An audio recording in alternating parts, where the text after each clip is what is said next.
Mga mi!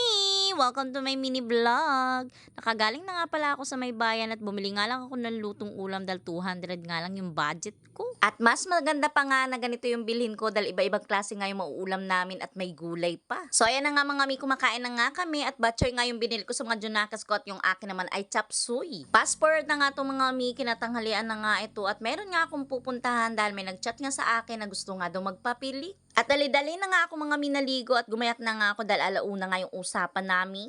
Busy nga pala tong asawa ko at dito nga siya sa bahay naggagawa kaya naman nagpaalam na nga ako at sabi ko yung dalawa ay tingnan-tingnan niya at baka makatakas ba. Ko, thank you Lord kasi nga may extra income na naman ang Moma Jel at ito na nga passport nakarating na nga agad-agad ako dito. Eto nga si Ate Ganda ang una kong pipilikan at sana nga talaga ay 5 sila pero nagkuli nga si tita dahil medyo older na yata. At ayun na nga mga mi, nakatapos na nga ako ng isa at ang kasunod naman ay itong ang kaibigan ko. Nga ang nag-recommend dito sa mga kasama niya na sa akin nga magpapili. Naman super happy talaga ang Moma dyan dahil nga may extra income nga ako ngayon. Di pa nga sigurado kung matatapos ni asawa yung ginagawa niya kaya naman tuwan-tuwa nga ako dahil may pambili nga kami mamaya ng ulam. Mga first time nga lang magpapilik nitong dalawa kaya naman medyo naluluha nga sila pero tingnan nyo naman at napakaganda nga ng kinalabsan kay ate. Pagkatapos ko nga magpilik mga mi, syempre umuwi na rin agad ako at baka nga abutan ako ng ulan nitong at nadatnan ko si asawa at hindi pa nga tapos sa ginagawa niya. Diyos ko, palagi makalat nga talaga itong aming teres dahil dito na nga talaga gumagawa si asawa. Nakshoot ha.